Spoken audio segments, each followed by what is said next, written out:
Subscribe करा महानुभाव प्रतिपंथ चॅनलला व बेल बटन अवश्य दाबा लेटेस्ट नोटिफिकेशन प्राप्त करण्यासाठी। दंडवत प्रणाम। जय श्री कृष्ण। लीळा चरित्राच्या आजच्या सत्रामध्ये आपण एकंदरीत 5 लीळा पाहणार आहोत, ज्यामध्ये स्वामींनी इंद्रभटाला स्थिती दिलेली आहे। त्यानंतर स्वामींच्या दर्शनाला एक ब्राह्मणाला, त्या ब्राह्मणाला स्वामींनी स्थिती दिलेली आहे। परंतु आपल्या जीवाची कशी अधमती आहे हे मतित्रय या जीवाला कधीही ऊर्ध्वगामी होऊ देत नाहीत। याचं एक उत्तम उदाहरण आपल्याला या सत्रामध्ये मिळणार आहे। ते म्हणजे हा जो ब्राह्मण आहे, ज्या ब्राह्मणाला स्वामींकडून स्थिती झालेली आहे, तो ब्राह्मण स्वामींना म्हणतो, हे झालेली स्थिती तुम्ही तुमची घेऊन घ्या वापस। काय नेमकं प्रकरण घडते सर्व समोर आपण चरित्रामध्ये पाहणारच आहोत। तुम्ही फक्त व्हिडिओ जो आहे तो शेवटपर्यंत पहा। त्यानंतर स्वामींच्या सन्निधानामध्ये एक सर्प येतो। तो सर्प पण किती दैवाचा भाग्याचा म्हणावा लागेल की तो सर्प स्वामींच्या सन्निधानामध्ये येऊन मग त्याचं देहावसान होते, म्हणजे तो सर्प स्वामींच्या सन्निधानी मरतो।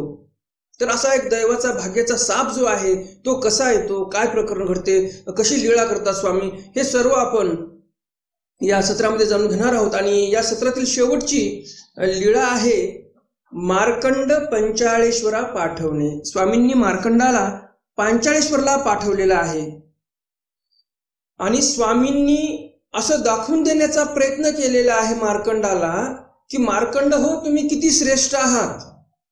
तुमची ओळख सारण्यासाठी ब्रह्मांडीची देवता आली होती, परंतु तुम्ही घाबरून इथे निघून आलेले आहात। म्हणजे स्वामींचा जर एखादा भक्त असेल तर त्याला किती महत्व आहे तुम्हाला या सत्रामध्ये सविस्तर समजणार आहे। आणि त्यामुळे हे सत्र अत्यंत महत्वपूर्ण होणार आहे आणि म्हणून हा व्हिडिओ शेवटपर्यंत पहा आणि 5ही चरित्राचा पूर्ण लाभ घ्या।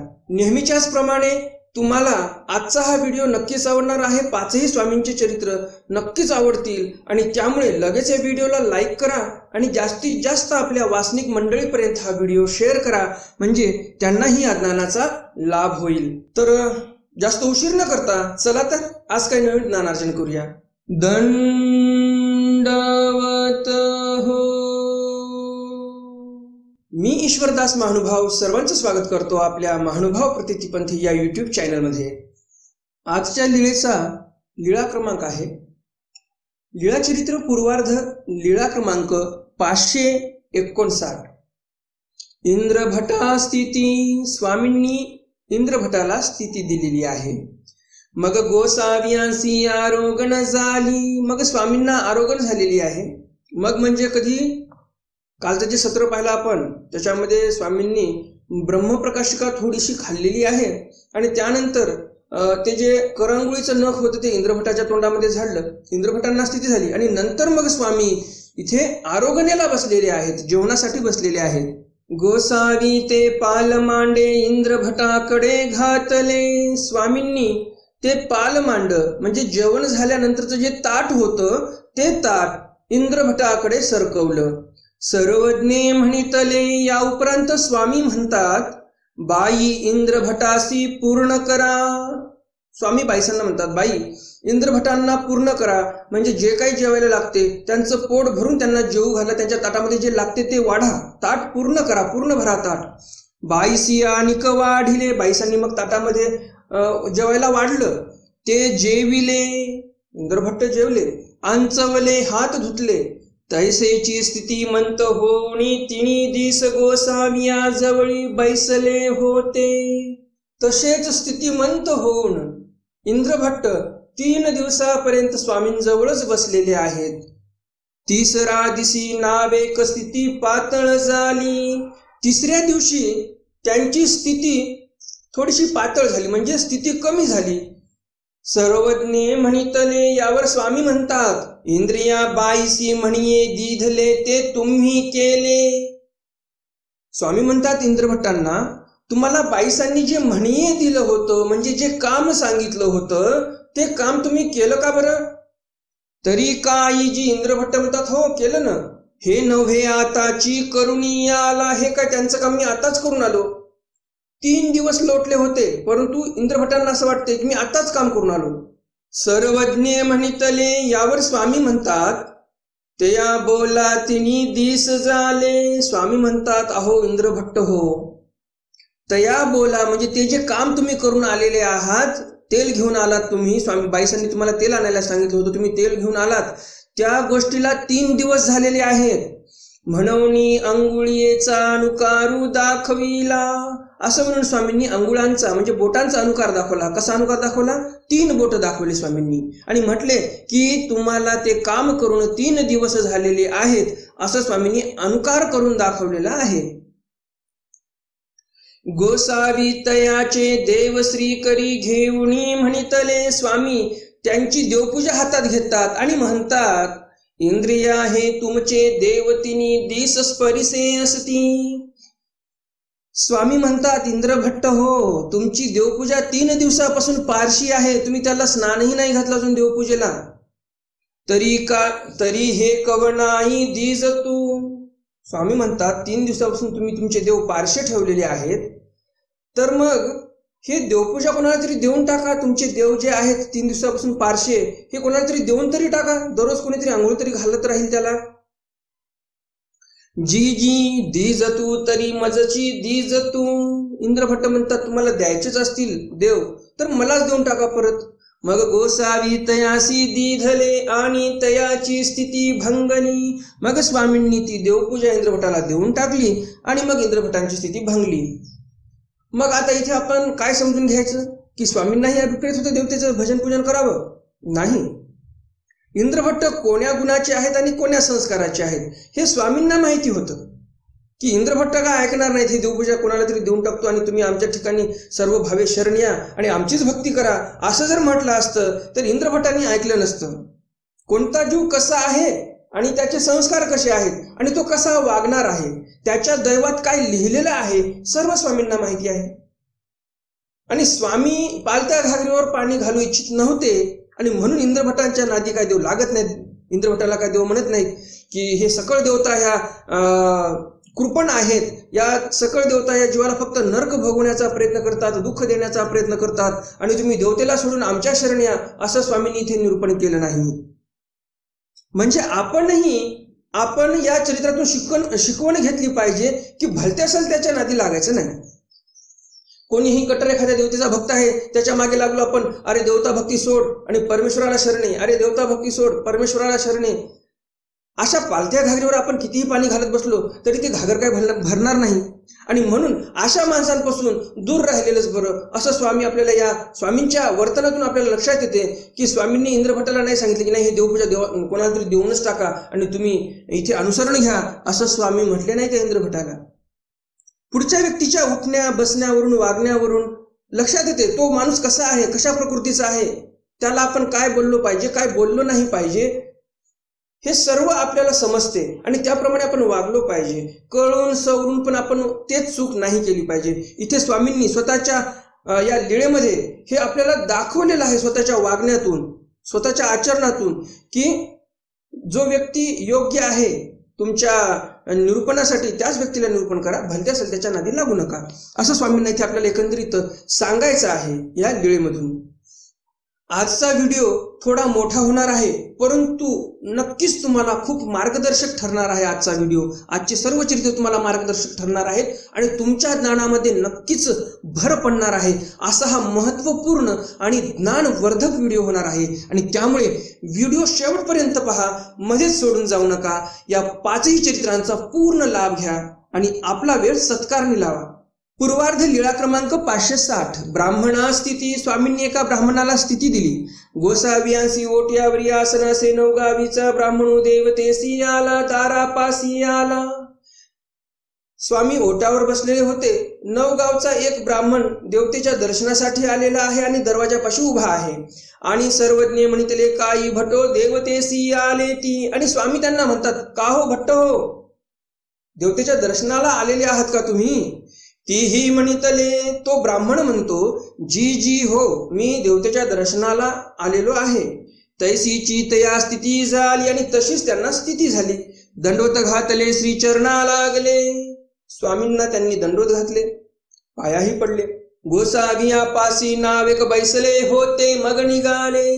तो ब्राह्मण स्वामींपाशी थोडा वेळ बसला आणि मग निघून गेला. पूर्वार्ध लीळा क्रमांक 561. तथा कुमारी भोजने स्थिती हरण. तथा म्हणजे त्याचप्रमाणे लगेच ती हे लीळा घडल्यानंतर त्याच ब्राह्मणाला स्वामींनी काय सांगितलं हे आपल्याला या चरित्रामध्ये समजणार आहे. मग घरासी गेले, तो ब्राह्मण घरी गेला. स्नान करू बैसले ती, अंघोळ करायला बसले. तव स्नान विधी विसरती, स्नान विधी विसरून गेले. ब्राह्मण जे असतात ते स्नान करतानाही काही विशिष्ट मंत्राचं उच्चारण करून स्नान करतात. तर ते स्नानाचा जो विधी असतो विशिष्ट प्रकारचा, तो विधी ते विसरून गेले. तर्पण करू बैसले, तव तर्पण विधी विसरले. देवतेला तर्पण करायला बसले तर ते देवतेचं तर्पण करण्याचा जो विधी असतो तो विधी विसरले. देवतेचं तर्पण पण यांना करता येत नव्हतं, देवतेला जलाभिषेक पण करता येत नव्हता, मंत्र विसरून गेले, कसं करायचं, कोणता विधी कसा करायचा सर्व विसरून गेले. देवपूजा करू बैसले, तर देवपूजा विधी विसरले. देवपूजा करायला बसले, त्या देवपूजा करण्याचा विधीच विसरून गेले. खटुकर्म जे वेळे करू बैसती, ते वेळे विसरती. जे खटुकर्म म्हणजे जे षडकर्म आहेत ते षडकर्म करण्याचंही ते विसरून गेले. यजन याजन अध्ययन अध्यापन दान प्रतिग्रह हे सर्व कर्म ते विसरून गेलेले आहेत. आणि पोळती, आणि त्यांच्या मनामध्ये पोळ निर्माण व्हायचं की अरे मला असं काय होत आहे, दररोजचा विधी माझा आज ठाकला आहे, दररोजचा विधी आज बंद झालेला आहे, माझा नेमकं होत काय आहे, मला दररोज मी करायचो सर्व व्यवस्थित, आज काय नेमकं झालेलं आहे हे त्या ब्राह्मणालाही समजत नव्हतं. ऐसे मज काही झाले, ब्राह्मण म्हणायला लागलेला आहे असं मला काय होत आहे नेमकं. मग तेही आपल्या सोयऱ्या पुढे सांगितले. मग त्यांनी आपल्या सोयऱ्यांपुढे जाऊन सांगितलं की मला असं असं होत आहे, सर्व पूजाविधी ठाकलेले आहेत, काय करू आता मी.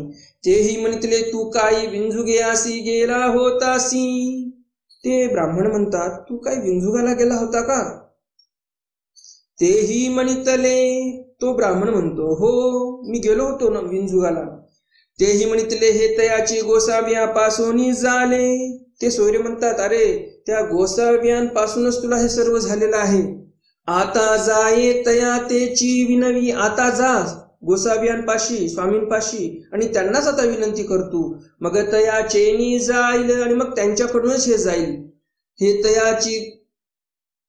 मग ते गोसाव्या जवळ येत असती, गोसाव्यासी ओट्यावरी आसन असते. मग ते जे ब्राह्मण होते तो ब्राह्मण स्वामींपाशी यायला लागलेला आहे. स्वामी ओट्यावर बसलेले होते. सर्वज्ञ म्हणितले, यावर स्वामी म्हणतात बाई ब्राह्मणू स्थिती घालू येत असे. स्वामी लगेच बाईसांना म्हणतात बाई हा ब्राह्मण स्थिती घालवण्यासाठी येत आहे बरं का, आमच्याकडून जी स्थिती झाली याला ती स्थिती घालवण्यासाठी हा येत आहे. बाईसी म्हणितले हे काही बाबा स्थिती घालू कैसे येत असे. बाईसा म्हणतात बाबा सर्व लोकांना तुमच्यापासून स्थिती झाल्यानंतर सुख होते, आनंद होते, आणि हा ब्राह्मण असा कसा आहे की सुख नको म्हणायला आलेला आहे इथे. ज्या स्थितीपासून सुख होत आहे ती स्थिती आता मला नको असा म्हणणारा हा ब्राह्मण मी पहिलाच पाहत आहे असं बाईसा स्वामींना म्हणतात. सर्वज्ञ म्हणितले, यावर स्वामी म्हणतात हा नव्हे आला तैसेची ते आले. स्वामी म्हणतात बघा पोहोचला आपल्या दरवाजापाशी, आणि तो ब्राह्मण तितक्यात तो तिथे पोहोचतो. गोसाव्यासी दंडवत घातले, श्रीचरणा लागले, स्वामींच्या पाया पडले, दंडवत घातले त्या ब्राह्मणाने.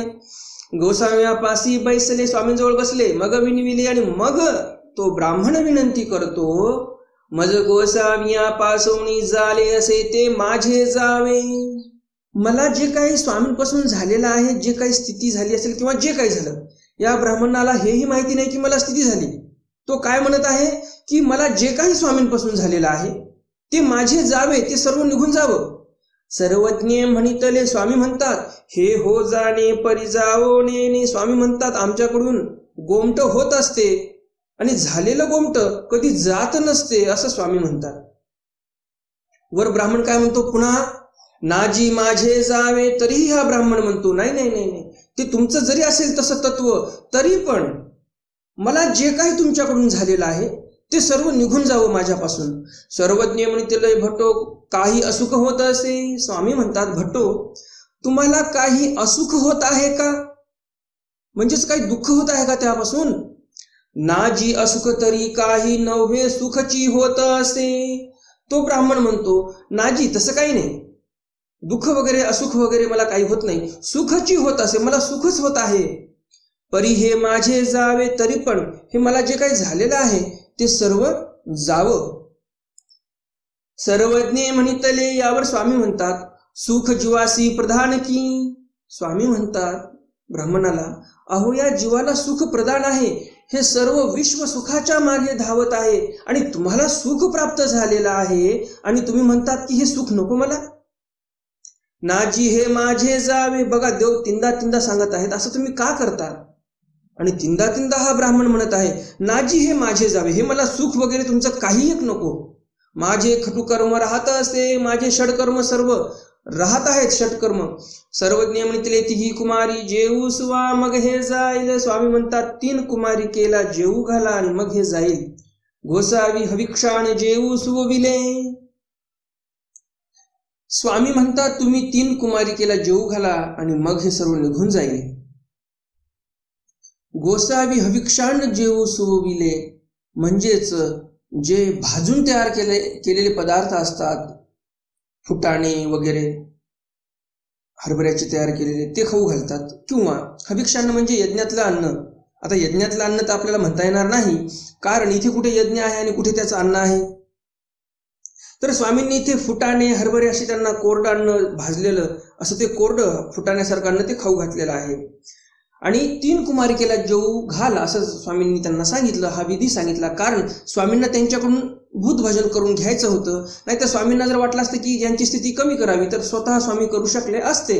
परंतु स्वामींनी त्यांना 3 कुमारिकेला जेऊ घालायला लावलं, म्हणजेच भूत भजन घालायला लावलेलं आहे. आणि स्वामींनी सांगितलं म्हणजे ते निर्हेतुक घडलं. आणि निर्हेतुक भूत भजन नाना प्रतिसादन स्वामींनी सांगितलेलं आहे. निर्हेतुक जर तुमच्याकडून भूत भजन घडलं तर तुम्हाला नाना प्रतिसादन म्हणजे ब्रह्मविद्या शास्त्र तुम्हाला प्राप्त होईल एवढा अधिकार जबरदस्त निष्पन्न होत असतो. त्यामुळे मी प्रत्येक व्हिडिओमध्ये सांगतो, बहुतांश व्हिडिओमध्ये, प्रत्येक नाही बहुतांश जिथे कुठे उल्लेख होतो अन्नदानाचा, निर्हेतुक क्रिया करायची शिका असं मी तुम्हाला प्रत्येक प्रसंगावर सांगत असतो जिथे कुठे असा प्रसंग नाही. हेतुकेने तयाची स्थिती भंगली आणि अशा प्रकारे त्याची स्थिती भंगून गेलेली आहे.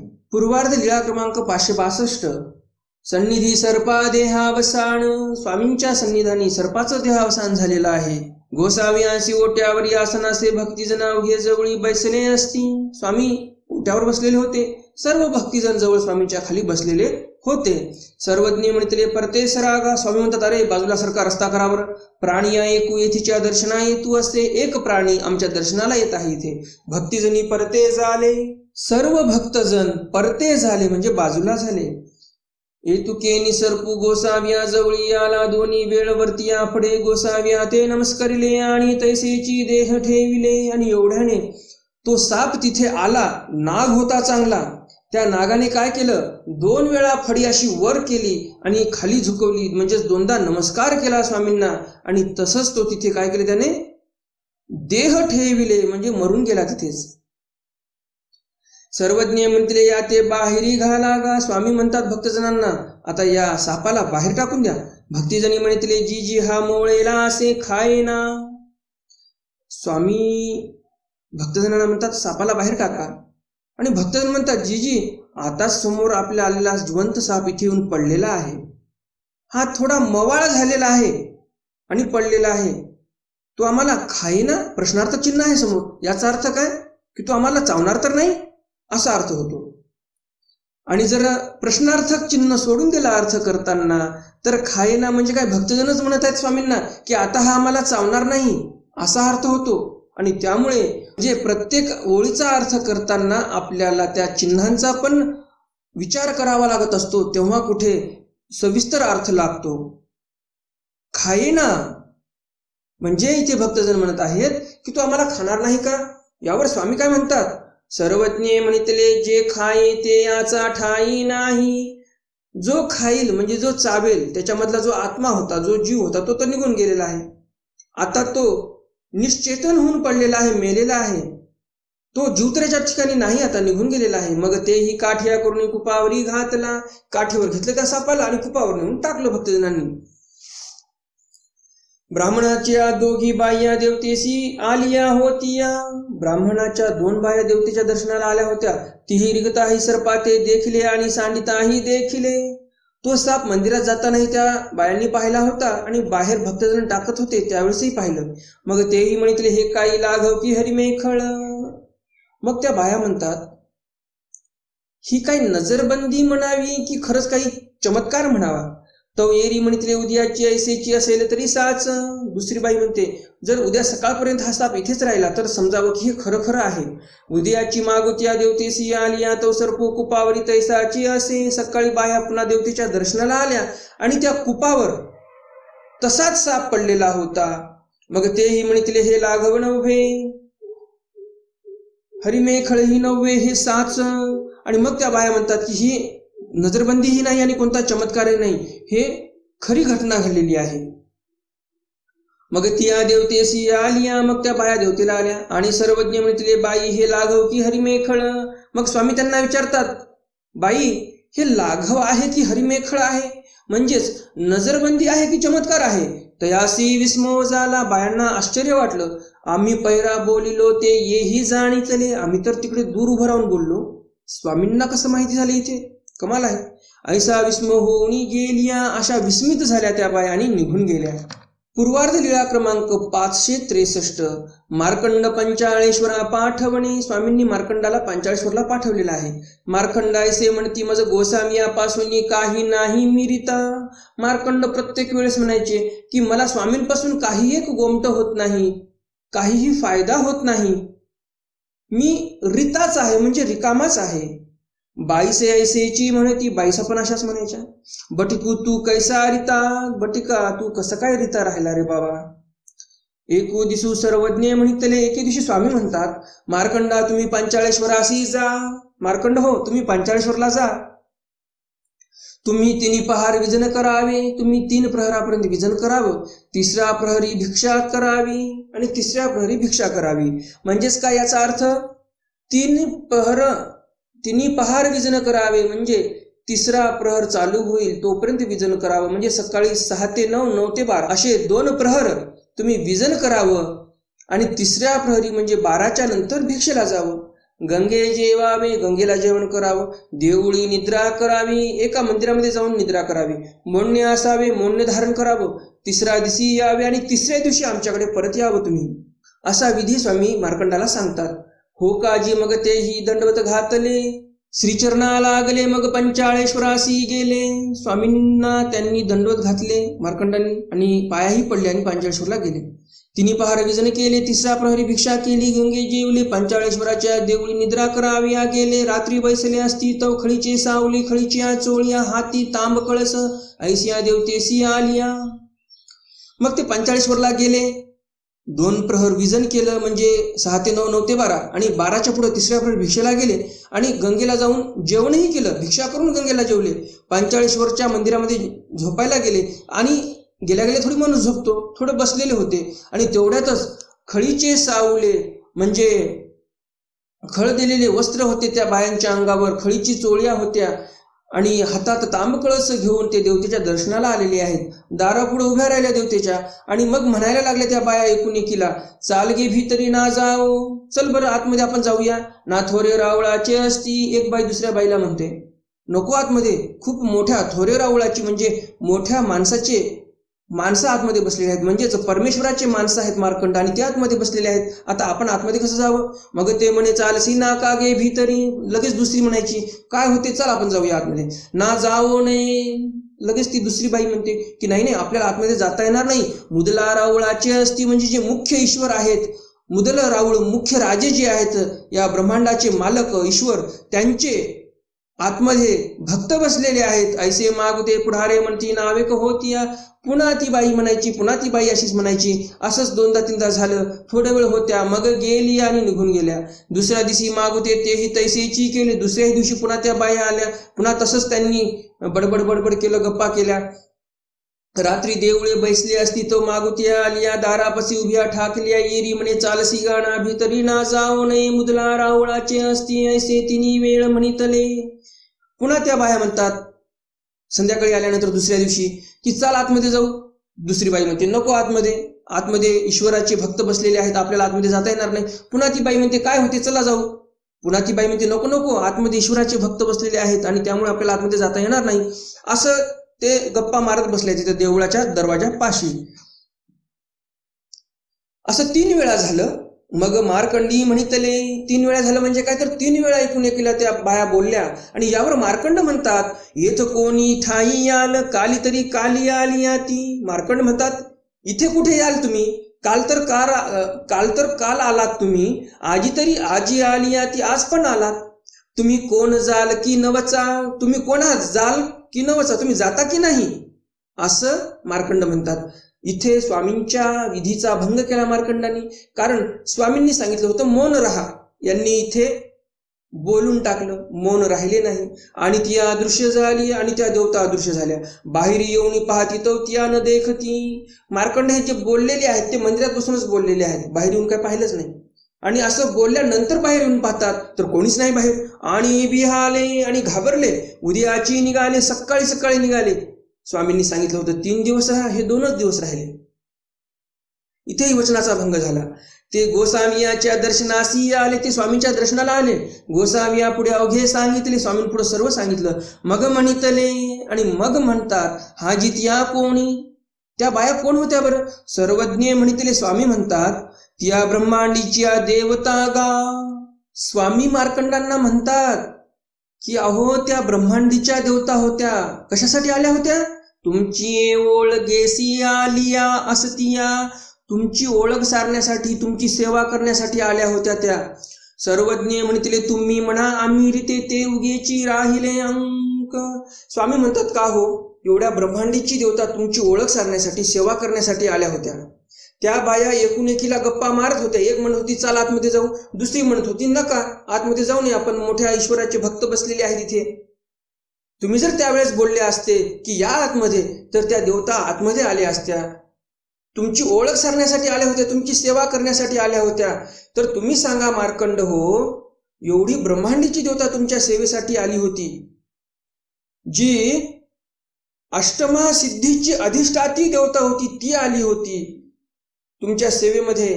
तुम्ही जर त्यांना आतमध्ये येऊ दिलं असतं तर तुम्हाला अष्टमा सिद्धीची प्राप्तीही झाली असती, त्या तुमच्या सेवेलाही थांबल्या असत्या. आणि एवढं तुमच्या ठिकाणी असताना तुम्ही म्हणता आम्ही रीते, आम्ही रिकामे, आम्ही रिकामे, असं कसं काय हो. एकतर आम्ही सांगितलेला विधी तुम्ही कोणता पाळत नाही. चारनेरला सांगितलं होतं स्वामींनी की 18 घास भिक्षा आमच्या ठिकाणी अर्पण करा. 18 घासामध्ये तुमचे 18 रोग शरीरातले नाश करू, तेही तुम्ही केलं नाही. आणि आता सांगितलं हाही विधी केला नाही.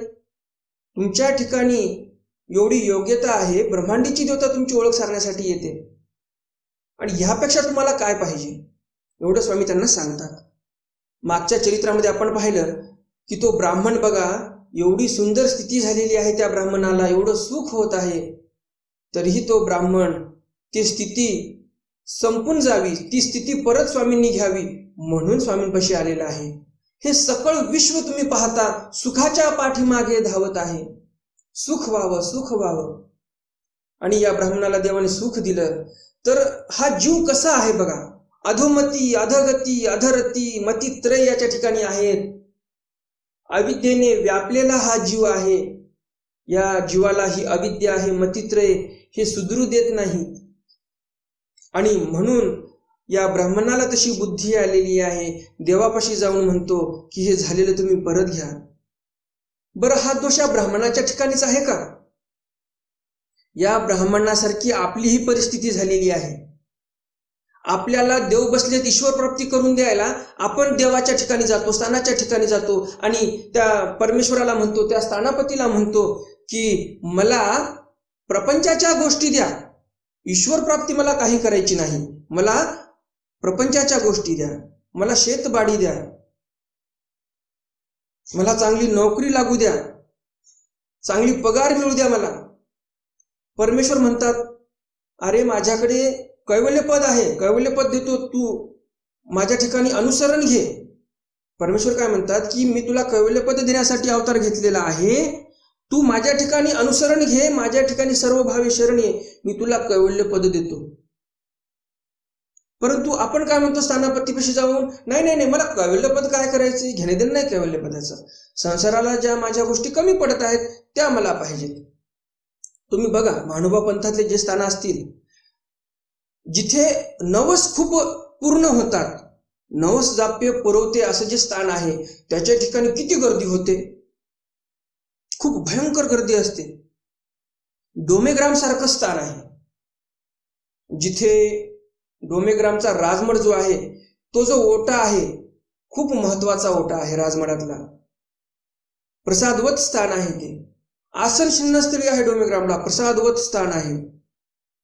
कधी तुम्ही पाहिलं आसन शिन्नस्थळीपाशी की खूप सारे लोक आलेले आहेत आणि निर्हेतुकपणे उपहार करत आहेत, स्मरणाला बसलेले आहेत? नाही. जेवढी गर्दी जाळीच्या देवाला होते त्या मानाने किती गर्दी आहे आसन शिन्नस्थळीपाशी? काही गर्दी नाही. याचा अर्थ काय? आपल्या वासनिक मंडळींना, वासनिक मंडळी नाही म्हणणार मी, आपल्या नामधारकांना, कारण जे वासनिक असतात त्यांची वासना निकी असते, त्यांना अनुसरण घेण्याची इच्छा असते, आणि असे हे वासनिक मंडळी जे असतात ते निर्हेतुकपणे भक्ती करतात आणि जिथे परमेश्वराचा मनोधर्म आहे, जशी आसन शिन्नस्थळी आहे त्या ठिकाणी जाऊन स्मरणाला बसतात. आणि हेतू काही नसतो त्यांचा की माझ्या मुलाला मुलगा व्हावा, माझ्या मुलाला चांगली नोकरी लागावी, माझ्या मुलाला चांगली बायको मिळावी, असे काही त्यांचे हेत नसतात. तर वासनिकांचे हेत असतात की हे परमेश्वरा, मला या संसार बंधनापासून लवकर मुक्त कर आणि तुझ्या पदरात घे. हे हेत असतात चांगल्या वासनिकांमध्ये, त्याला वासनिक म्हणतात. आणि नामधारक, नामधारक कशाला म्हणतात? जे फक्त उठसूट कोण्याही स्थानापाशी जाणे, नारळ बांधणे, खेटा करणे, देवा मला हे दे, देवा मला ते दे, देवा मला हे दे, हे म्हणणारे जे असतात ते नामधारक फक्त देवाचं नाम घेतात. ईश्वराकडे काय आहे, ईश्वराकडे आपण काय मागितलं पाहिजे हे त्यांना घेणे देणं नसते. माझ्या प्रपंचाला मला काय पाहिजे मी तेच मागणार आणि त्यासाठीच नामस्मरण करणार, हे नसुद्धे नामधारक. तर इथे या ब्राह्मणाची जी स्थिती आहे तशी या नामधारकांची झालेली आहे. आपल्या नामधारकांना फक्त नवस जाप्य पूर्ण करणारे स्थान पाहिजे आहे. तुम्हाला माझं बोलणं थोडंसं वेगळं वाटेल, परंतु मी स्पष्ट बोलत असतो, कारण मला तुम्हाला काय पटते ते बोलायचं नाही. मला बोलायचं आहे जे ईश्वराला काय अभिप्रेत आहे मला ते बोलायचं आहे. जे लोकांना आवडते ते बोलण्यासाठी मी इथे बसलेलो नाही. मला ईश्वराला काय अभिप्रेत आहे मला ते संदेश तुमच्यापर्यंत पोहोचवायचा आहे. इथे परमेश्वर म्हणतात, अहो माझ्याकडून तुम्हाला स्थिती झालेली आहे. ब्राह्मणाला म्हणतात राहू द्या, ब्राह्मण म्हणून तुम्हाला काय करायचे नाही, माझा प्रपंच सगळा ठाकलेला आहे, मला देवतेची विधी करता येत नाही, सोयऱ्या धैर्यामध्ये मला लोक नावबोट ठेवायला लागतील, म्हणजे याला लोकायचं पडलेलं आहे, संसारामध्ये मला लोक काय म्हणतील. तसंच आपलं झालेलं आहे. नारळ बांधा, तिथे जिथे नवस पूर्ण झाला तिथे आयुष्यभर खेटा करा, तिथे उटी उपहार करा, आणि असे हेतुक क्रिया करून करून करून शेवटी तुमच्या संग काहीच येत नाही. कारण तुम्ही मुलाला चांगली नोकरी मागितली आणि नारळ बांधलं आणि देवाला सांगितलं आयुष्यभर खेटा करेल या मोबदल्यात मी. देव म्हणतात ठीक आहे तुझ्या मुलाला नोकरी देऊन टाकतो. नोकरी देऊन टाकली, देव देत नाहीत बरं का. इथे चैतन्य माया, जी मायेचा निक्षेप झालेला आहे तिथे सामर्थ्याचा, ती देते. परमेश्वर रिकामे बसलेले नाहीत तुम्हाला प्रपंचाच्या गोष्टी देण्यासाठी. परमेश्वर म्हणतात मी कैवल्यपद देणार, फक्त चिल्लर कामं परमेश्वर कधीही करत नाहीत. तर जे साठलोट झालेलं आहे, तुम्ही देवाला कबूल केलं आयुष्यभर खेटा करायचा आणि देवाने तुम्हाला ते काम करून टाकलं, त्या स्थानापतीने तुमचं काम करून टाकलं. मग तुम्ही आयुष्यभर खेटा केले आणि मग तुम्ही म्हणसाल की मी खूप देवधर्म केला आयुष्यात, आता मला मोक्ष मिळेल. बिलकुल मोक्ष मिळणार नाही तुम्हाला. तुमचा व्यवहार देवाशी पूर्ण झालेला आहे. तुम्ही खेटा केले आयुष्यभर, देवाने तुम्हाला तुमच्या मुलाला नोकरी देऊन टाकली, संपला विषय. देव म्हणतात कैवल्यपदाकडे जाण्यासाठी तुझ्याकडे काही एक पुण्य उरलेलं नाही. तर अशी स्थिती झालेली आहे या ब्राह्मणासारखी आपल्या नामधारकांची पण. तर हे सर्व चरित्र तुम्हाला नक्कीच आवडले असतील आणि अजून जर व्हिडिओला लाईक केलं नसेल तर लगेच या व्हिडिओला लाईक करा आणि जास्तीत जास्त आपल्या वासनिक मंडळीपर्यंत हा व्हिडिओ शेअर करा, म्हणजे तेही कुठेतरी निर्हेतुक भक्ती करायला लागतील. तर कालच्या सत्रातील आपला प्रश्न होता की हे जे अवधूत होते ते ब्रह्मप्रकाश का कुठे भाजत होते. उत्तर आहे आदित्य आणि महालक्ष्मीचं जे मंदिर होतं त्याच्या दोन्ही मंदिराच्या मध्ये जी सांद होती, जी मोकळी जागा होती, थोडीशी जी सांद होती, तिथे ते ब्रह्मप्रकाश का भाजत बसले होते. आजच्या सत्रातील प्रश्न आहे स्वामींनी मार्कंडाला पांचाळेश्वरला का पाठवलं. सर्वांनाच या प्रश्नाची उत्तर नक्कीच येतील, त्यामुळे लगेच कमेंट बॉक्समध्ये कमेंट करा. तर भेटूया आता उद्याच्या सत्रामध्ये आपण स्वामींच्या काही नवीन चरित्राचं अध्ययन करण्यासाठी, ज्यामध्ये लाखाईसा आणि राणाईसांची भेट होते, अनुचर प्रक्षाकरणी पिंगळे प्रशंसा, स्वामी अक्षरशः त्या पाखरांची प्रशंसा करतात. भक्तांना म्हणतात तुम्ही काय कामाचे नाही, पाखरे चांगले कामाचे आहेत तुमच्यापेक्षा. ब्राह्मणाचा दधिभात स्वामींनी आरोहण केला, इंद्रभटाची वैनवृत्ती केली आणि असे बरेच काही चरित्र आपण उद्याच्या सत्रामध्ये पाहणार आहोत. तर भेटूया उद्याच्या सत्रामध्ये स्वामींच्या काही नवीन चरित्रासह. तोपर्यंत दंडवत प्रणाम. जय श्रीकृष्ण. दंड